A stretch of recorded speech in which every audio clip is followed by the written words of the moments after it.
И добре дојдовте во уште една неинфлуенсерска епизода, на кој те праша да напоменеме дека ова не е влијателна емисија, камоли па влијателна личност. Исто така да напоменеме дека ова не е реклама. Ние всушност и немаме реклами, како на емисијата, така и во телевизија. Исто така немаме ни скриени реклами, нити мисли. Кажваме се директ шо на умто на друг. Ако чини арно, ако не, прочитајте го насловот на емисија. А бога ми, ова не е ни видео по нечие барање, освен мое лично душевно, тоест барање на мојата душа. Јас да си кажам, па кој сака нека слуша. Бидејќи секако за македонски производи е суша, та уште нас ако не снема, кај младите генерации македонството ќе го сруша. Сагал негил ќе те натерат во музиката да се врати. А па јас кога ми е таква ногата, аз тапнам во музиката и таму ќе речат се вие сте инфлуенсери. Не брат, тоа е крај нема татем. Јас знам дека џабе вери. Предлог закон бил закон, ќе си го напрати, ќе си спроведат ичти да не се секире. Чинело не чинело, знаеш како? Кој те праш? Туку дај ние да си маниме на шпица и да освежиме малце работата, да направиме малце поубав муабет, повесел. Можи? Ајде да те пуштам.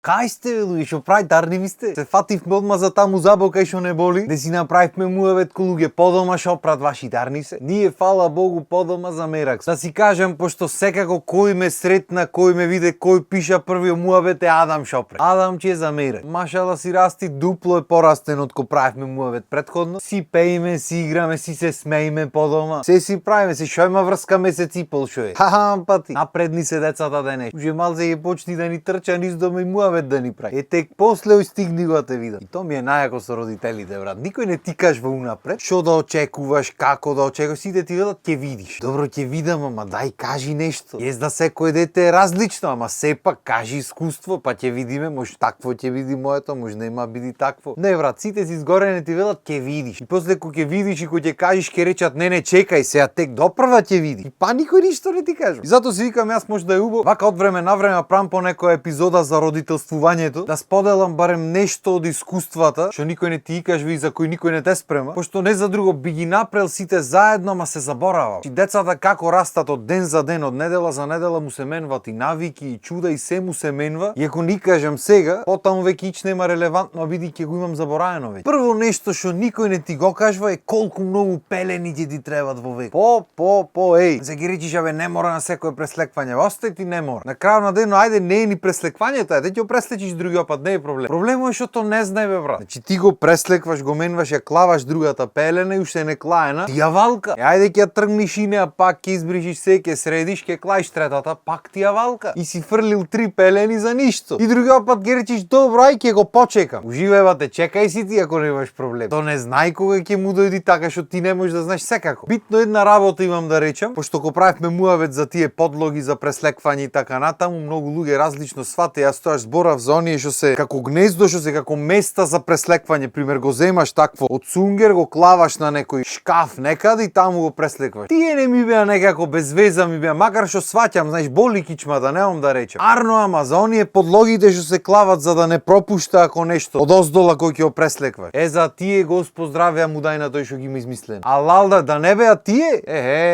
До сега хаос ќе беше целакуј. Кој ги има смислено, а лалда му? Што значи ако си нов родител или ако сега бидваш наскоро родител, купи си так, ги има по продавници. Подлоги за преслеквање и то купи си по ке пакетчи. Оти ко што рековме кога ќе ти извалка пелената, може и таа од оздола да извалка, ќе мораш да сме. А ако менваш 2-3 дено, едно пакетче 2 дена не те спас. Е се за многу трошоци кажуват сите дека е трошок. Леле трошок ова она. Ама не си свесен шо е трошокот дур не дојди. Неш ти си велиш трошок, добра, алишта, пелени, нешто. Брат, колку глупи ситни работи се трошоци и то трошоци. Пример порано шишина пластични му даваја на деца. Деца пластиката знаеме дека не чини микропластики и дрндрњариња. Ќе купиш шише стаклено. И добро шишето стаклено, ама и таа цуцлата треба да му е погодена, за да пушта млеко само тој кој ќе трга, не да течи како што течеа порано да се дави дете. И едно од тие шишина со цуцла ќе те кошта пример 700-800 дена. И што си викаш ти со едно ќе поминиш? Сам добро, може и ќе поминиш, не викам не. Ама рачунај дека ќе треба буквално на секој да го миеш. Значи јади тој на секое јадење миеш,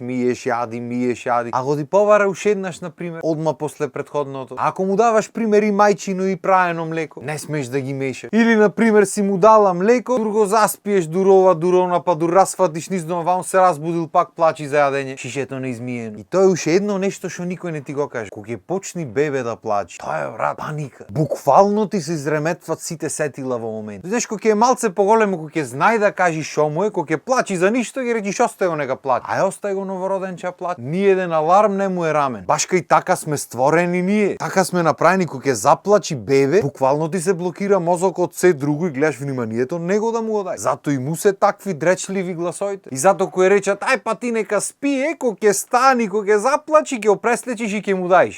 Нема грешка бате. Значи ако станиш кога ќе почни да плачи, здравија си го носи. Оти то нема плачи па ќе застани, то нема појма бе брат. Чи то почнува да плачи дека е гладно и плачи дур не му даеш јадење. И уште поако се посилно плачи. Пример ќе си речиш шосторе силно плачење, не можеш посилно од ова. Почекај воздух да земи ќе ти каже. И кој што рековме од плачењето ти блокира дури мозокот, ти дур го преслечиш, па нешто направил, па ајде пак уште еднаш да преслечиш, па не знам шо, па дур да го направиш, дур да ова, дур да она. Хаос бате. И ти мислиш дека ќе ја измиеш та цуцлата немиена тогаш кога ќе плачи, кога ќе е паника? Уживај бато, нема грешка. Зато ќе си купиш поќе. За нешто што исто така никој не ти го кажува е дека и поќе го си купиш, пак имаш моменти кога ќе нема измиена на моментот цуцла ти треба во момент. Ама дефинитивно полесно е кога ќе имаш отколку кога ќе нема. Особено ако сака и таткото да е вклучен во процесот, за да може нели мајката да земи малце здив и да не е цел терет на не. Исто така милион луѓе ќе ви речат не купвајте алишта. Да не слушаат. Купвајте си алишта, вистина ќе ги одрастува брзо, ама ќе ви треба. Оди друга работа што никој не ви ја кажува дека не постојат пелени што не пропуштат. Некои ќе функционираат поубаво на твоето бебе, некои понеубаво, зависи, кај сите е различно, ама кога тогаш пропуштат дефинитивно. Ќе мораш да опресле. Единствено што можеме ви речеме да не купвате од најмалите алишта. Оти ние пример пошто долг се роди овој мангу по наш голем, тие што ги земавме 0,1 што ни беа најсладки, леле сладки, колку се ни еднаш не му и кладов. А ми се чини најмногу од нив има. 0,3 ги носеше 2-3 недели, па 3-6, сега веќе 6-9-9-12 зависи од калапо ги носи таман му. Сам да речем ќе ви треба алишта. Оти пери не се доперва. Ни машина за сушење зедов ми не се стигнува, само ќе пазите со тие машини. Оти дефинитивно ги смалват работи. Првото пробно пуштање пола мајците мој Милена ги носи сега. Уште еднаш ако и пуштевме така на малиот ќе му ги дае. Баш како сме веќе кај трошоците, никој не ти кажува дека алиштата бебешки треба со башка, бебешки детергент да ги пери. Исто и за цуцлите, не со обично онакво за пајнци миење, со бебешко, башка си. Валјда пошто тие за пајнци се многу силни и дуре мало мораш такви некои ќе излезат милион такви некои трошоци што немат благе, што не си ги ни помислил дека постои. Па ќе си речиш имам сунгерче за пајнци, ќе ги измијам со него, не може бате. Башка сунгерче за шишина и башка за цуцлите, но помало внатре вака, пошто иначе не може со друго. Ај седи шо за ќе смислат тие тиич да не се секире. Како реков Мелани, бомбона бизнис. Муабето ми беше купете си алиште, купете си поголем. И по можност да не се од оние усцело како се викат, го заборавам зборот стално, onesis ги викат во Америка. Едно усцело што е цело со се ногата покриена со се све чорап да не клав. Супер се сладки се, лесни се за облеквање, се ето во ред, арно ама пошто многу брзо растат бебињата, многу брзо ги одрастуваат ти. Ако е башка пантолонче, башка мајче и да е покуса ногајцата ќе подкрениш чорапчето, ќе покриеш ме свеќе. И не му го блокира растењето. Од јадамуше кога дојсовме дома 0,3 му кладовме, не 0,1, 0,3 му кладовме и ногата свиткана, то позади вака испраено, мали брат. Зато купајте си поголем, нас како ни праe. Ти носи 6M нешто, дуксерката XL. Да си ја носиш од 4-то одделење до 4-та година средно. И после го заминиш на факултет да си остаеш дома, за кој се враќаш да имаш што да потклеш така за низдом. И на крајот на денот како што ви сака душата така си прави. Оти приказни ќе ви кажуват сите околу, ама то не значи дека мора вие така да ги направите. А и како што можеме да видиме, правилата и прописите се менват од година во година. На одреден период си се менват тие. Порано ги завиткувале, морало вака да биде завиткано за да биле прави децата. Па ни прави што сме сите излезени, што да ти кажам. Сега не било то убо, пошто нели моториката треба да се развива, па не треба клаваш ни на раквици ни ништо. Потаму кузнај што ќе биде модерно и правилно. И така, како и да мислам дека доста е за денес. Има уште многу на тема родителствување, а па здравие има и уште многу епизоди за праење. Така што толку од мене, останете си вие на нашата програма, ние се гледаме наредна епизода. Поздрав, убав ден!